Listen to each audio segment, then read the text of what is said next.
Fala pessoal, tudo bem com vocês? Com muita energia, muita alegria e gratidão no coração, estamos aqui para a quarta temporada desse projeto, que já é um projeto consolidado, é o Pod Trade, podcast que está nos ouvidos, nas telas, nas mãos de uma nação cada vez maior de profissionais da área de trade, mas não é só trade, é merchandising, é vendas, e é marketing, e é varejo, é indústria, é distribuidor, é atacado, porque o trade hoje está, inclusive, na área de serviços, né? A gente vê trade cada vez mais, eu recebo alunos da área de serviços, banco, corretora, imobiliária, áreas que eu nunca pensei que ia ter trade marketing, que hoje tem trade. E profissionais que também eu não imaginava que iam se interessar por trade, por exemplo, muitos representantes comerciais. O representante, aquele cara que está lá na ponta, né? Também em busca do trade. Então, o trade não é moda. O trade é fato consumado, já maduro, né? Então, aqui dentro do Pod Trade, a gente traz profissionais que representam essa maturidade do trade. Tá? E hoje eu estou aqui, antes de chamar a nossa convidada muito especial, eu queria dizer que esse Pod Trade ele se conecta com outro que a gente já fez, se não me engano, na temporada 3, com uma pessoa muito querida, a Gabi Lucila, né? E ela é trade canal. Né? Hoje, parece que mudou de posição, mas tudo bem. Quando ela esteve aqui, ela era trade canal. Nos deu uma aula sobre trade canal. Só que faltou, né, dentro desse contexto, uma outra parte do trade, que é o trade categoria. Mas, meu Deus, como é complicado esse negócio chamado trade marketing. Né? Tem gente que está até hoje tentando entender o que é trade. E aí, de repente, estão dizendo que tem duas verticais, trade canal e trade categoria. Então, tu está aqui no Pod Trade para entender na prática o que essas áreas fazem. Então, se tu quer saber o que o trade canal faz, tu procura aqui na playlist. Tu vai encontrar. E agora eu recebo a Tatiane Bittencourt aqui. Legal. Muito bem-vinda. Tudo bem? Tá nervosa? Tô um pouco. Mas eu que tô com a mão gelada. Tua mão tá quente. Tô um pouco nervosa, sim. Tá nervosa? Trouxe até o esposo que tá nos bastidores, né? Além de fã...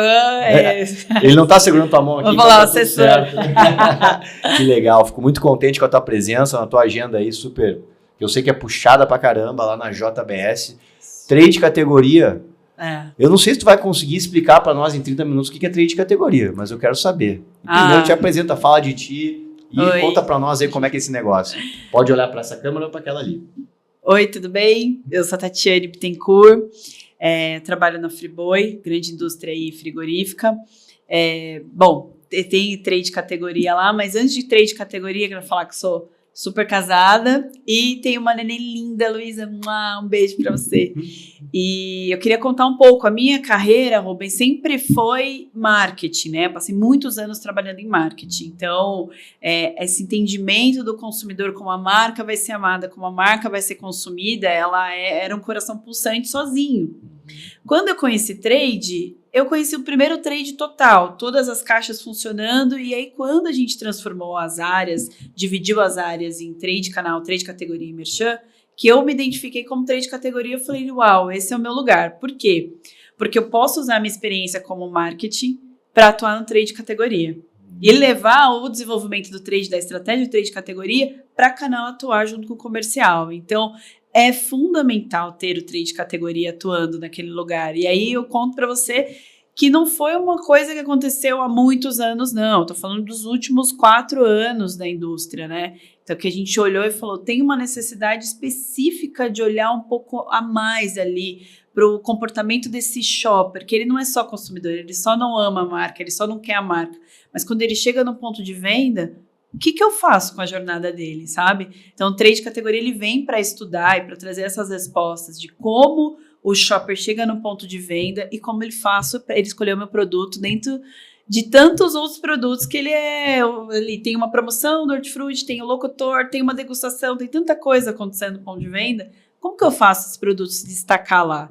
E trade categoria pensa nessa estratégia, né? E faz o elo com o marketing, pensa na estratégia, dá para canal executar, tanto em JBP como outros projetos com varejista, e a gente junto olha esse sellout, né? A gente junto olha esse retorno de investimento também. Então, é uma área deliciosa de trabalhar, porque você está em todos os meios, né, comunicando, transformando essa comunicação do marketing para ponto de venda, porque a mesma comunicação que está lá na mídia não é a mesma comunicação que dá para ter no ponto de venda. Muitas vezes, o varejista ele não deixa a gente colocar todos os materiais ali de ponto de venda, que seriam todos os pontos de contato para aquele produto, né?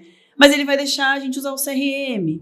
ou ele vai deixar colocar uma comunicação na televisão, ou ele vai deixar... O que o cliente tem para oferecer? O canal me traz esses dados e a gente vai estudar essa jornada. Então, tudo começa pela jornada, né? Eu gosto muito de falar sobre isso porque a gente estuda qual é a jornada desse consumidor. Então, ele foi impactado por marketing de alguma forma, ou TV de massa, ou rádio, ou jornal, ou agora as redes sociais todas, né? Instagram, TikTok, todas essas marcas fazem um trabalho de brand lá.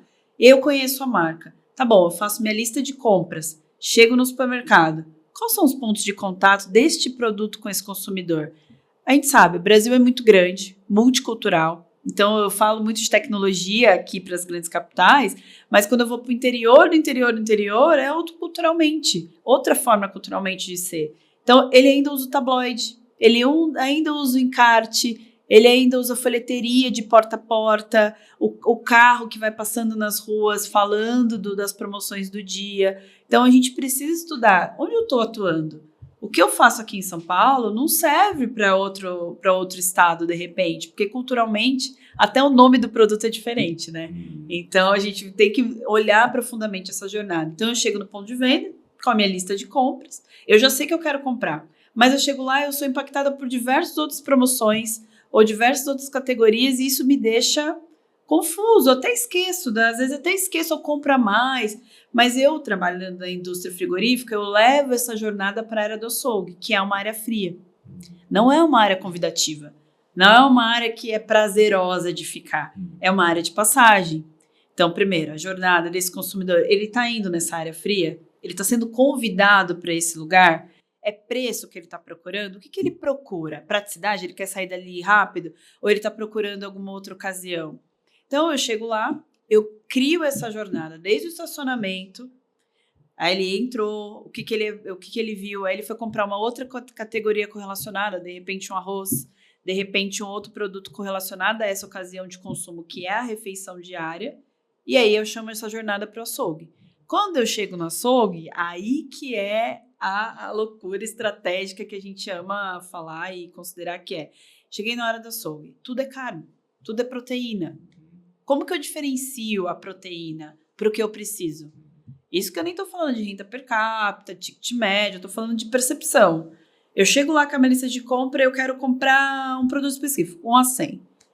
Só que tem vários produtos de várias marcas, concorrência. Eu vou olhar o quê? Quando está tudo junto, eu olho o preço. O que está mais barato? O que cabe no meu bolso? Porque eu não sei a diferença de um para o outro. Aí, trade de categoria entra muito nisso, sabe? Então, eu ensino o consumidor a escolher melhor. Então, eu pego esse produto e falo, não é tudo igual. Você tem um portfólio para dia a dia, você tem um portfólio específico para churrasco e outro para ocasiões especiais. Quando eu divido as categorias, eu já não falo mais de preço. Eu falo de ocasião, eu falo de experiência. Então, se eu olho hoje que eu preciso só da cesta básica ali do meu consumo para a semana, para ali abastecer, minha filha come, sei lá, o picadinho, o moído e tal, eu vou para o dia a dia. E se isso está categorizado na linha de frente ali, o varejista me dá essa oportunidade de ajudar ele, fazer o planograma pensando por ocasião, eu já não discuto preço, eu discuto experiência, eu discuto ocasião. E aí que eu vou aprofundar no mix, no portfólio correto, entender o CRM dele, se ele consegue impulsionar isso para o CRM dele. Olha, se você está procurando de terça, de domingo a quarta, o dia a dia, nós temos aqui. Quinta-feira eu começo o esquenta do churrasco. Venham abastecer, e aí eu já faço cross merchandise, né? Que eu pego o cross. Quais são as categorias correlacionadas com esse meu produto? É a cerveja? É o carvão? São elementos do churrasco. Então, quando eu aproximo tudo isso da jornada, do destino final dele, ele foi para comprar carne, ou ele foi para comprar o carvão, ou ele foi para comprar a cerveja. Mas se eu consigo juntar isso perto do consumidor, do shopper, ele vai tomar uma decisão de compra mais assertiva. Ele já não sai daqui para comprar o carvão em outro lugar, ele compra tudo no mesmo lugar. E a gente fala, eu gosto muito de falar também que trade categoria é dados, né? Então, assim, todos esses dados que eu estou te falando são todos de pesquisa, de conversar com o shopper, de passar algumas horas no ponto de venda e falar, por que você escolheu essa e não essa? Porque eu não sei o que fazer, então eu escolhi por escolher. Aí que entra outros específicos, né? Outras oportunidades específicas. Eu tenho a oportunidade de conversar com o varejista e colocar uma plaquinha perto da carne ali, junto com o precificador, indicando que tipo de receita ela pode fazer com esse produto? Então, gestão de categoria ela também é olhar a necessidade do consumidor, porque eu já categorizei. Agora eu vou funilando essa categoria, né? Tipo, dentro desse mix de produto, o que mais eu posso ajudar o consumidor? O que mais eu posso ajudar esse shopper? Então, o trade de categoria, ele tem um desafio de assumir todos os desejos, daí eu falo, porque a indústria quer que tenha um giro rápido, o varejista quer que venda mais, e o consumidor, o que ele quer? Ele quer experiência, ele quer praticidade, ele quer olhar para aquilo e saber que ali é o lugar certo para ele fazer aquela compra. Não só confiar na bandeira. Tem muitas pesquisas que vêm. Eu venho aqui porque eu gosto, porque eu sou bem atendido e tudo mais. Mas quando eu decido comprar esse produto específico, eu fico meio perdido, então eu vou mais para promoção. É aí que eu entro falando, então vamos trazer inteligência para esse negócio. E eu nem estou falando de tanta coisa, estou falando de coisas factíveis que dá para fazer em qualquer lugar do Brasil, porque não adianta eu só digitalizar aqui e quando eu chego lá, que eu tenho culturalmente ensinar o que é digitalização, sabe? Então eu olho, categorizar tá para todos, todo mundo pode fazer isso. E óbvio, a gente teve uma grande escola. Quando eu gosto muito de falar, as pessoas me perguntam, por que trade de categoria, Tati?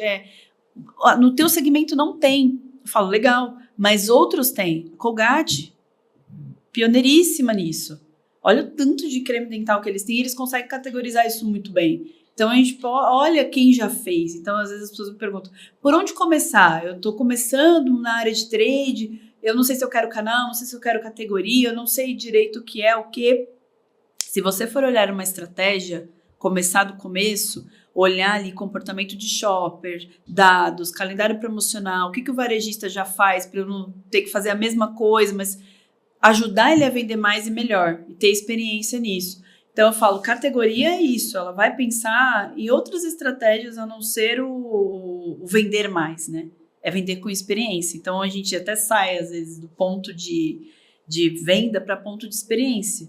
Quando o varejista abre essa porta para a gente consegue levar muito mais. Além de dados, além de informação, aí ele sai da conexão só de preço. E no meu caso, da minha categoria específica, é commodity. Quando ela está tudo junto, quando ela está junto com outros produtos que são da mesma categoria, ela é só commodity. Agora, quando eu trabalho categoria nele, a gestão da categoria, o planograma, eu mudo a conversa, né? Tipo, além de ensinar o consumidor, o varejista vê um sellout maior, ele vê um giro maior, aí todo mundo fica feliz, né? Mas precisa me abrir as portas para que isso aconteça, né? Então, é um trabalho que trade canal faz muito bem. Então, e trade categoria, o que mais faz, né? Ao invés também de estudar jornada, comportamento do consumidor? A gente também estuda muito como que vai ser o nosso calendário.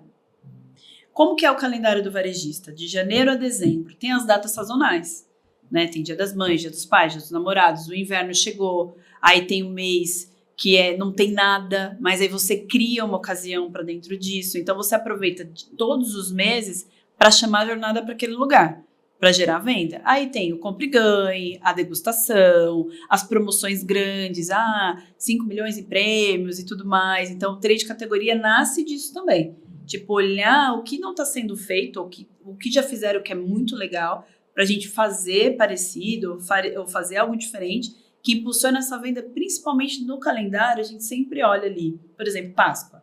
Todo mundo fala, vou consumir peixe. Mas a gente tem um estudo que os dias santos, né, do calendário são realmente para isso. Mas chega no domingo, é churrasco. Como que eu converso nesse mês sem ultrapassar a linha muito fina, que é o calendário, né, do religioso, que a gente super respeita? Então, a gente vai fazendo um passo a passo bem devagar ali, para quando chegar na quinta, a gente já começar a impulsionar esse churrasco para o final de semana. E é orgânico. Muitas vezes o calendário é orgânico, ele vai acontecer. E tem as datas de baixa, que a gente concorre ali com o final do ano, com festivos, né, que culturalmente aconteceu. Então, o que o trade de categoria precisa fazer? Estudar. Qual é a próxima proteína, depois do peru, depois de tal, que eu consumiria se não fosse esses produtos? Churrasco. Então tá. E a gente já começou a ver uma inversão, que o churrasco está predominando os festivos para final de ano. Por renda per capita, por diversas, culturalmente, aquilo a gente herdou, né? Os festivos a gente herdou. O churrasco é nosso, é paixão nacional. Então, assim, a gente está vendo uma mudança de cultura, investindo muito nisso, nessa questão do churrasco, do entendimento dessas oportunidades que estão aparecendo. E trade categoria tem essa missão de entender o que está acontecendo para poder trazer dentro de casa e ajudar a trade canal, falar ali com o varejista, com o comercial e a gente vender mais, sabe? Então, é uma área que eu falo, é estratégia, mas é muito gostoso você estudar e ver o comportamento de fato gerando venda. Que o trade tradicional, ele não tem essa caixa, né? Então, é todo mundo fazendo o canal e tudo mais. Agora, a gente consegue separar até onde cada um vai e dentro da sua estratégia conseguir trazer resultado para a empresa. Isso é bem legal. Nossa, que baita explicação, hein, gente? Eu tô aqui até tentando formular uma pergunta nova, porque eu fiz uma pergunta e ela praticamente descreveu a área de trade categoria. Então, você está assistindo aqui esse conteúdo, acabou de receber quase um e-book falado, de tanto conteúdo bacana que tu... E é um conteúdo que tu não encontra nos livros, né? Isso é uma coisa que se aprende fazendo. Tô tão empolgado que até esqueci de citar os nossos patrocinadores. Vamos lá, põe a vinhetinha aqui embaixo. Não a vinheta da Fox, mas vamos começar falando, né? Em primeiro lugar, agradecer a Fox Trade Ações pela oportunidade. Eles que são grande apoiador desse nosso Pod Trade aqui. A Fox Trade Ações é uma agência que resolve a tua positivação, tuas campanhas, a tua ativação dentro do ponto de venda. O Grupo Criativo, que é um escritório de design estratégico com foco em produto, embalagem e ponto de venda. A Fábrica de Ideias, que é uma empresa fabricante de materiais de ponto de venda, soluções inteligentes para o ponto de venda, Fábrica de Ideias. A Trade Suite, que hoje vai estar aqui com a gente, um dos seus diretores sócios, uma empresa de tecnologia, de BI, de inteligência aplicada ao trade, porque o trade é um grande processo, precisa ser mapeado. O Puzzle, que é um aplicativo de gestão de promotores compartilhados para ti, que trabalha com um monte de agência aí pelo Brasil todo, fica sofrendo com informação descentralizada. Promotor compartilhado não é sinônimo de baixa qualidade, desde que tu tenha o parceiro certo. E a Incentive-me, grande parceiro, Jansen Moreira, meu amigo, que é um cara expert na parte de incentivos. Se tu não souber incentivar a tua equipe de vendas e todo o resto da tua cadeia, tu vai estar mal. Então, pensa, tu tem que trabalhar com parceiros para chegar longe no teu trade. Bom, vamos lá. Tu veio do marketing, sim, aí tu entra dentro de um trade, que tem uma liderança lá, que é a Rafaela, que desenvolveu uma área, né, onde tu responde uma diretoria, tu tem o teu par ali, que era a Gabriela, agora, né, a vaga está em aberto, né, mas continua tendo a função do trade canal, sim, que eu entendi que é o transportador de tudo isso, quer dizer, ele é quem faz a conexão com o canal de distribuição para que esse fluxo de inteligência, de trade categoria, tenha um fluxo de dois sentidos, né? Quer dizer, a informação do canal, do varejo, do calendário, ela vai para ti como categoria, e de categoria, ou seja, olhando para a perspectiva da indústria, vai para o canal para que as coisas se encaixem. Tá, mas eu tenho uma dúvida, talvez tu consiga me solucionar. Tu falou muito sobre consumidor, né? Sim. Mas trade é shopper. Tá, então aí vem uma questão. Fui comprar proteína. Adorei as tuas divisões, né, de situações, ocasiões do dia a dia, ocasiões especiais. Realmente, sim, a carne que tu tá comendo no dia a dia, ela vai ser tão boa quanto, mas o churrasco é o momento, né, de confraternização, o momento ali que é o momento mais, pelo menos para mim, mais esperado da semana, é quando eu reúno minha família e faço um churrasco. Eu vou lá e compro para mim. Eu não vou consumir sozinho, né? Eu estou consumindo com a minha família, mas eu estou comprando, eu sou shopper. Agora, como é que é essa questão? As informações que tu colhe sobre o consumidor nas pesquisas de inteligência lá, que tu estava conectada com marketing, eu não sei se acontece nessa categoria de vocês, mas e se quem está lá é o shopper e não é esse mesmo indivíduo, Amica? Não, é muito, muito legal isso, porque quando eu falo de consumidor, eu estou falando um pouco de cada. Claro que eu uso as pesquisas de marketing para olhar como que a marca está, a posição da marca. Às vezes, tipo, eu estou fazendo um trabalho de marketing, o consumidor ali que está assistindo não tá entendendo, mas ainda não é preferência nacional. No caso da categoria que eu sei que a marca ela é preferida nacionalmente. Incrível, eu tenho esse dado de marketing. Sim, tu tem brand awareness, então. Tua marca é conhecida, mas uma coisa é ser conhecida, outra coisa sim, é ser considerada na hora da decisão. Né? Tem muita marca que é muito conhecida, mas na hora da decisão não é tão considerada. Ou não está visível na loja, né? Exato. E aí, o que eu trago? Legal, incrível essa pesquisa, mas é a realidade do shopper dentro do ponto de venda. Existem específicas pesquisas para falar com esse público. para falar por que ele está tomando essa decisão. Seja para consumir para si, ou para levar para a família. Exato. Porque às vezes, por exemplo, eu digo para minha esposa, Marta, tu vai ao mercado? Vou. Então tu compra vinho para mim. Ela tem uma compra semi-planejada. Sim. Falei vinho. Se eu não disser para ela que é o tinto ou branco, ela pode trazer qualquer um. Mas ela também não está com compra 100% planejada, porque ela pode escolher a marca. Sim. E ela não vai consumir esse produto. Né? Eu não sei se com a carne acontece isso, né? Acontece. Deve acontecer, né? Acontece. Aí a pessoa que está lá, imagina, tu faz o marketing de você, faz toda a propaganda pro Rubens, nas redes sociais, na TV. Sim. Aí o Rubens fala assim, Marta, tu vai no supermercado, então tu compra carne pro churrasco. É quase impossível que isso aconteça, né? Quem vai comprar sou eu, porque eu gosto. Mas como é que seria, né, nesse caso, para aterrissar e conversar com uma pessoa que não tem a menor relação com a marca? Pois é, e a gente tem grandes influenciadores dentro do açougue, que é o próprio açougueiro.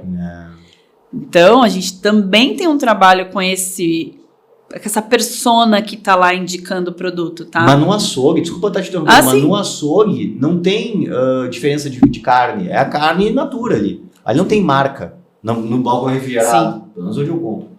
Sim. Tem marca embalada nas prateleiras, né, nas gôndolas refrigeradas. Agora, cheguei lá para falar com o açougueiro, oi açougueiro, tudo bem? Cara, eu tô atrás de uma costela, velho. Qual é a melhor costela que tem? Ele difícil, pelo menos nunca aconteceu dele chegar pra mim e dizer marca tal. Ele vai falar, essa aqui é mais tenra, essa aqui é de... Como é que tu faz isso? Não, a gente tem um programa com açougueiros. Que legal, programa de relacionamento. De mais de 2.500 açougues que o varejista confia na gente, né, no caso da empresa, para poder ensinar esse açougueiro coisas que ele não sabe. Legal. Por exemplo... Por que ele compra? Porque aquela carne que está ali, sem etiqueta, por que ela é melhor do que comprar um produto que é uma carcaça inteira? Porque antigamente, os açougues, como eles faziam? O açougueiro comprava a carcaça inteira, desossava no açougue ali, e a perda era muito grande. Então, esse trabalho que a gente faz específico, que é o projeto de Friboi Mais, que hoje está nas mídias, né, com o açougueiro Valdir. Esse é um projeto B2B puro ou tem um reflexo B2C? Ele começa B2B, aí ele cresce e vira B2C agora. Legal. Agora, o Valdir está como representando o açougueiro do Brasil, representando essa classe e falando... Pergunte para o Valdir. Posso representar o churrasqueiro? Pode. Eu tô no Uruguai. Eu sou um fazedor de assado. Incrível. Você pode falar sobre tudo. Imagina, pessoal, se eu trabalhar com os outros, mas trabalhar com 3. Não, é incrível. É incrível, porque a gente explorou agora um lugar que a gente antes falava assim, tudo bem, coloca a marca lá, mas não é só isso. Hoje eu ainda confio no açougueiro. Eu ainda vou no estabelecimento perguntar pelo Valdir. O Valdir está me indicando aquele produto. E aí ele recebe um produto mais limpo, um produto melhor acabado, um produto que é prático para a ocasião que ele precisa. Então, eu tenho um influenciador ali dentro que ele precisa ser trabalhado. E aí, considerando outras categorias, às vezes a gente investe tanto em material de ponto de venda, investe em promoções, esquece de investir em quem fomenta aquela história, de quem de fato começou essa história. A gente vem de uma cultura onde a gente confia nas pessoas. E que isso se quebra com a digitalização um pouco. Então, mas no caso dessa categoria específica, eu volto para esse lugar de confiança daquela persona, daquele açougueiro que me indicava quando eu era criança. Minha mãe me dava um bilhetinho e falava, vai comprar lá. Aí eu entregava um bilhetinho, 1 quilo de A100. Eu entregava para o açougueiro de confiança da minha mãe. E voltava para casa com o pacotinho. Sim, nem sabia qual era a marca que estava ali. Cadê esse profissional? Sim. Então, para balcão, a história é outra. É treinamento pesado, é visita à indústria, é ele conhecer a essência da coisa toda, desde a origem, né? É aquele gado que foi comprado, como que ele foi comprado, como ele foi criado, porque a ocasião, ela é um pouco criteriosa e burocrática contar aqui, mas assim, a ocasião ela começa pelo boi, pelo animal comprado, pelo animal escolhido, a nutrição que ele teve, como que ele viveu todo o ciclo de vida dele, e no abate é classificado. Então, quando você sabe a origem da história toda, você escolhe muito melhor. E como que eu conto essa história no ponto de venda? Pois é, né? Então, a gente tem um projeto a gente chama de Retail Media, mas na verdade ele é um Retail Media para esta categoria. São quase 500 lojas com LED em cima da área fria. Muito legal, fiz um post sobre isso. E é isso, a gente começou isso falando um pouco sobre o produto. Oi, chamando essa jornada, né? Oi, tô aqui. Qual é a marca que tu coloca lá em foco? Eu tô aqui, coloco todas que tiver dentro do planograma do cliente, desde que seja, obviamente, da indústria. Você tem um portfólio, né? Óbvio. Sim. Aí eu já separo por ocasião. Procurando picadinho, compre tal. Procurando churrasco, compre tal. procurando uma ocasião especial, tenho esse específico. Tipo Ambev, tem a cerveja, a Skol é mais popular, aí tem a Stella, mais premium. Dias dos Corona Namorados. é pra noite, pra festa. Sim. Quer preparar algo especial? Procure por esse produto, por essa marca. E aí eu tiro a cabeça do preço. Então, a influência dentro do ponto de venda, ela é fundamental. Desde o CRM do cliente. Eu adoro falar de CRM porque hoje, assim, é o coração pulsante. Quem souber usar vai conseguir ter grandes vendas e resultados, porque é o número real, é acontecendo ali. Então, eu faço o esquenta no CRM dele. Aí, se ele tem um aplicativo, se ele tem um e-commerce, eu consigo trabalhar essas plataformas também como trade. Então, às vezes a gente fala, é tudo no ponto de venda? Eu falo, é no on e no off. A coisa começa a acontecer lá fora, quando o shopper ele tá ali fazendo a lista de compra dele, que ele foi impactado por uma promoção da rede varejista, ele recebeu um e-mail marketing, ele recebeu um WhatsApp, ele recebeu algum esquenta, para quando ele chegar ele já tá com a decisão formada. Eu não preciso esperar ele chegar lá para tomar a decisão. Lá tem que ser consequência disso, eu tenho que continuar a jornada começa no on, pode começar no on. Então, o varejista que tem um mínimo de CRM, que ele já consegue categorizar, quem comprou esse tipo de produto, de outras marcas correlacionadas, a bebida mais cara do varejo, quem foi que comprou? Foi a Tatiane, foi o Rubens, foi o Leandro, foi o Maurício. Tá bom, esse público, ele tem potencial, então, de investir um pouco mais nessa carne bovina, né? Nesse produto para ocasiões especiais. Então, ele não está muito preocupado com preço, ele está preocupado com experiência. Mas aí tu trabalha na pré-compra. Na pré-compra. Porque lá dentro do ponto de venda, na dinâmica, falando com o açougueiro, bom, aí eu tenho um açougueiro que está no programa e a pessoa, se não tem ali um ponto de contato, ela não vai, o CRM não vai ativar, é difícil, né? É difícil. Mas tem várias ferramentas que o trade consegue ajudar ali na Dá um exemplo, por exemplo, a impulsionadora. Quantas vezes a gente viu acontecer da pessoa degustar o produto e levar? É um aumento assertivo, assim, de minimamente 30%. E qual será a posição melhor para colocar, né? Antes do açougue, no meio do corredor. Eu sempre me pergunto quando eu vejo uma... Eu costumo não comer, sabe por quê? Para não matar minha fome do churrasco. Sim. Dá água na boca, fica aquela coisa ali. Sim. Mas eu não faço ali a degustação. Então, a gente sempre coloca próximo ao açougue, porque é a área fria. É a área que precisa chamar a jornada. Então, o consumidor, que é o nosso shopper, ele entrou, ele foi até o final porque ele foi conduzido por aquele sensorial. Sim. Aquele cheiro daquele produto, está acontecendo alguma coisa ali. Às vezes tem um músico, eu tenho coisas, ferramentas para atrair para aquele lugar. Sim, é muito sensorial, que é a área fria. Olfato, tato, paladar. Tá acontecendo alguma coisa ali. O locutor vai falar, compre agora porque as peças estão acabando. Então, ele vai influenciar essa jornada para lá. Agora, como que eu faço isso em outras categorias também? Eu coloco lá um wobbler perto do arroz para impulsionar o dia a dia. Vai comprar arroz? Não esqueça de comprar sua carne para ter um jantar fresquinho para sua família. Então, esses pontos de comunicação, eles podem estar em todo supermercado, em todo varejo. No hortifruti, no tempero, no arroz, no feijão. Ele consegue fazer essa comunicação, transmitir a lembrança daquele produto. Só que eu preciso, né? Óbvio, eu construo essa estratégia pensando na jornada por onde ele mais passa, com pesquisas que eu, como indústria, faço, de shopper. Sim. Então, eu tenho uma pesquisa lá que até fala que de 1.000 pessoas, apenas 23% vão até a área do açougue. Essas 23%, elas têm decisão tomada. Tipo, elas estão indo lá no açougue comprar. E as outras? Elas passam, aí a gente fez até um caminho, depois eu posso compartilhar com você. A pessoa ela faz todo o caminho, mas ela não passa pelo açougue. Ela até vai 2 vezes por semana, mas ela não passa pelo açougue. Então, como que eu faço para chamar ela para esse lugar? É aí que entra as estratégias. Onde é que ela compra carne? Daí? Não, ela compra em outro lugar. Ela não compra no supermercado. Ela não compra no supermercado. No varejo especializado. Ela compra no açougue, de rua, ela tá indo para outro lugar. Entendi. Não é uma categoria de destino, então. Exato. Quando eu trago esse dado para o varejista, vamos pensar junto? O que a gente está fazendo? O que a gente pode fazer para esse açougue de fato ser atrativo? Assim, eu vou fazer uma pergunta que eu já meio que já sei a resposta, mas talvez quem está assistindo aqui não saiba, né? Sim.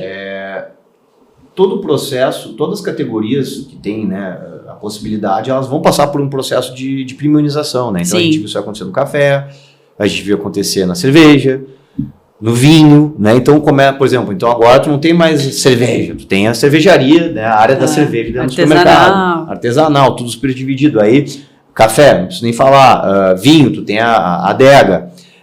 Eu acho que a parte do churrasco ela é tão temática, né? Porque envolve tanta coisa. E cada vez mais, né? Não é uma coisa só masculina, é para todos os gostos, gêneros e sexos que tiver. E você entende que está acontecendo esse processo de premiumização da arte churrasco e de uma criação de uma ambientação de categoria mais organizada. Vocês estão ajudando nisso? Conta para nós suas iniciativas assim de organização do setor para tornar ele um departamento de destino, né, dentro do mercado. Sim, a gente tem alguns estudos do churrasco que, assim, por mais que o Brasil, inflação, tudo aconteça, o churrasco, ele não deixa de ser consumo, assim, tipo, realmente, na cesta básica dele ali, tá ali programado para ele comprar a carne dele no churrasco e produtos correlacionados. Quando a gente olha isso, a gente vai procurar outros dados. Como é que tá a bebida? Né? E eu tenho um grande amigo na Ambev também, e ele falou, Tati, assim, o churrasco, ele tem crescido tanto nessa questão de experiência, que a gente tem que tomar esse cuidado. Até onde eu vou com o churrasco? Porque o churrasco ele tem que ser democrático. Pois é. Ele é para todo mundo. Não quer dizer que ele tem que comprar o melhor e investir super nisso. Senão a gente quebra a ocasião. Sempre foi uma ocasião de festa, de celebração. Eu tô com os meus amigos, eu tô com a minha família. De repente eu coloco ele num lugar inacessível. Sim. Mestres churrasqueiros, churrasqueiras super premium. Eu não preciso de tudo isso para fazer um churrasco. Né? Eu não preciso disso. Com certeza não. Então ele vai de todas as classes sociais. Ele pode andar em todos esses lugares e a gente pode sugerir isso para ele. A gente tem que falar isso nas nossas campanhas, no ponto de venda. O churrasco é para todos, ele é democrático. Ele vai para homem, mulher, para todos, mas ele vai passar por todas as ocasiões pensando no, assim, o churrasco ele não pode ser premium. Ele chega num lugar de democracia, ele não é dia a dia, ele não é premium, porque para isso tem produtos especiais, que vai ser, obviamente, muito mais caro e o porquê disso. E tu consegue colocar isso no supermercado se precisar. Exato. Um espaço específico para Exato. Tanto que a gente cria espaços que a gente chama tematicamente de churras. Que eu faço esse lugar, eu ambiento esse lugar, como aqui você tem tudo, que pode ser pontas, pode ser nichos, pode ser mobiliários, a gente coloca lá tudo que convém de um churrasco. Ali eu acho o espeto, eu acho o fósforo, o acendedor, outras categorias correlacionadas, a própria linguiça, o pão de alho, tudo que vai nesse churrasco. Mas ele não pode esquecer, não tem como ele esquecer da carne nesse caso, né? Ele vai para comprar uma coisa, ele já vê tudo ali. Então, a gente separa esse lugar, mas com muito cuidado. Então, tu ajuda o varejista a organizar não apenas a área de carne. Sim, mas a área de churrasco também. É a gestão de categoria olhando para o churrasco. GC tem dentro da estrutura? Não tem, ainda não. Mas tem que ter, né? Tem que ter. Tá na hora, né? Tem que ter. Falar com a Rafaela. Tem que ter. Nós temos aqui um podcast sobre GC aqui com o Diogo Alves, que é... Incrível. É muito top. O GC é uma baita ferramenta. Daqui a pouquinho eu vou te puxar para um privado dentro da academia, para a área de membros. Eu queria fazer uma pergunta que não dá para deixar de fugir. Será que daqui a 30 anos a gente vai estar falando disso? Como é que vai estar o consumo de carne no global? O que está... Não sei se tu pode responder isso, né? A gente não está dando opinião aqui, né? Tá.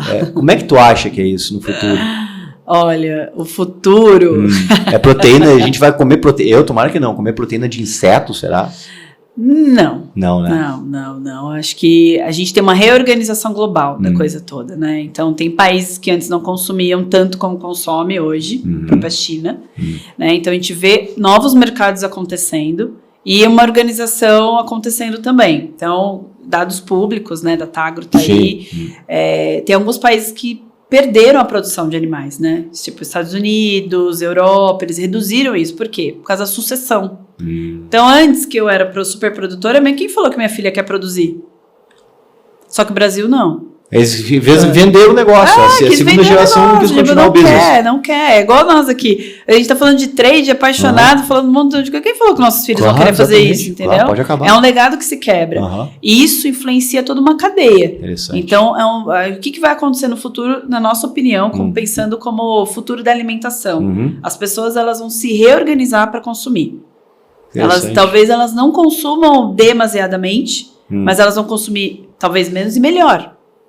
Né? Elas vão se programar para aquilo lá. Mas aqui no Brasil a gente está super bem. A gente é o maior produtor, né, do mundo. A gente, além de abastecer o mercado interno, abastece o fora do país e com folga.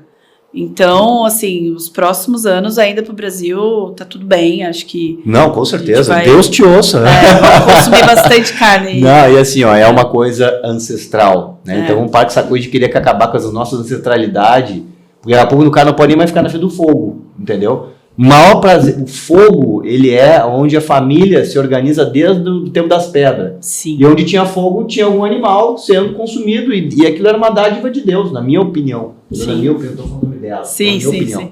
Agora, se tu não quer comer carne, não precisa comer carne. Tá tudo bem. Proteína, tá tudo bem com todo mundo. Então, eu acho que isso aí a gente tem que pautar essas coisas, porque, né, daqui a pouco, né? Ah, total. É Cara, antropólogo não é isso, né? No Uruguai, você falou. só pra te dizer, tem Claro. mais gado do que gente.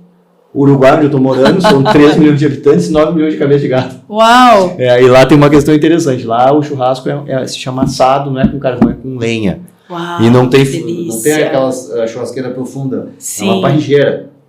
Então tu faz o braseiro com a lenha, tu vai puxando a brasa. Que incrível. Nossa é senhora. delicioso, então. Eu tô vendendo a minha ideia da sua influência de vocês lá no Nossa, Uruguai. né? Imagina se eu Falando- puder representar isso no Uruguai, hein, gente? Nossa, já tava pensando na lenha.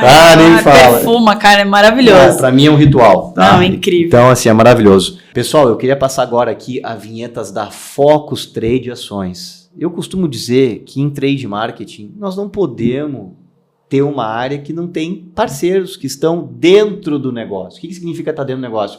Uma empresa que olha para ti, olha para o teu negócio, sempre tá frescura, muito blá, blá. Cara, o que tu precisa resolver? Onde é que tá a tua oportunidade? Tá precisando positivar um material numa loja? Vamos lá. Tem que adesivar uma vitrine? Tu conseguiu um ponto extra? Precisa mandar um material, uma campanha, brinde? Eu não conheço empresa que seja tão mão na roda como a Focus Trade Ações da minha amiga Adriana Mauro. Então a gente vai rodar a vinheta aqui. Eu vou te pedir para tu não esquecer de procurar eles no Instagram ou no LinkedIn para conhecer mais sobre como é que a Focus pode te ajudar. A Focus Trade Ações é uma empresa full service especializada em trade marketing, oferecendo soluções completas e coordenando atividades com a melhor experiência e abrangência nacional. Com mais de 86 bases logística e uma rede de parceiros em todo o Brasil, garantimos resultados eficazes e personalizados para nossos clientes.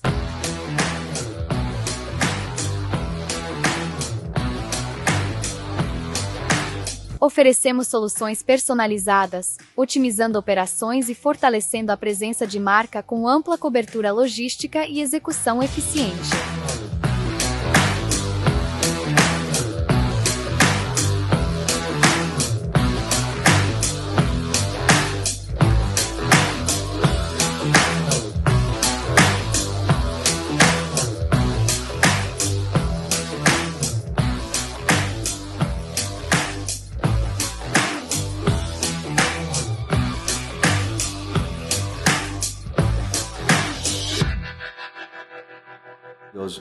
Tati, agora eu vou te chamar para um momento que é só para membros da academia, tá? Legal. Então tu te despede agora aqui do pessoal que está nos assistindo no YouTube e no Spotify, deixa teus contatos, dá teu recado final e a gente vai, na sequência, falar com a galera da academia. Então, pessoal, foi um prazer falar com vocês. Fico muito feliz por essa oportunidade de abrir um pouco aqui o que a gente faz e como faz. Eu tô no LinkedIn como Tatiane Bittencourt, nas redes sociais, Instagram também. Lá eu também faço outros trabalhos, como coach de desenvolvimento e comportamento humano, enfim. Encontro vocês por lá. Até mais. Pessoal, muito obrigado aí. Para quem ainda não está inscrito, se inscreve no canal, compartilha esse conteúdo, porque não existe no mundo conteúdo de trade que a gente está fazendo no Podtrade, tá? A gente está na 4ª temporada, cada temporada são 5 episódios. Então agora a gente vai fazer mais 5, vai ter 20 episódios desse negócio aqui. E olha o conhecimento que ela nos brindou aqui, pessoal, pelo amor de Deus, isso a gente não encontra em qualquer lugar. E trade sem conhecimento é a mesma coisa que avião sem piloto. Vai dar errado, tem que ter piloto, tem que ter alguém comandando, senão o trade vira uma coisa que vai fazendo, quando vê, não sabe nem por que tá fazendo o que tá fazendo. Mas segue fazendo, tá? Então agora a gente vai levar ela pra academia. Até a próxima.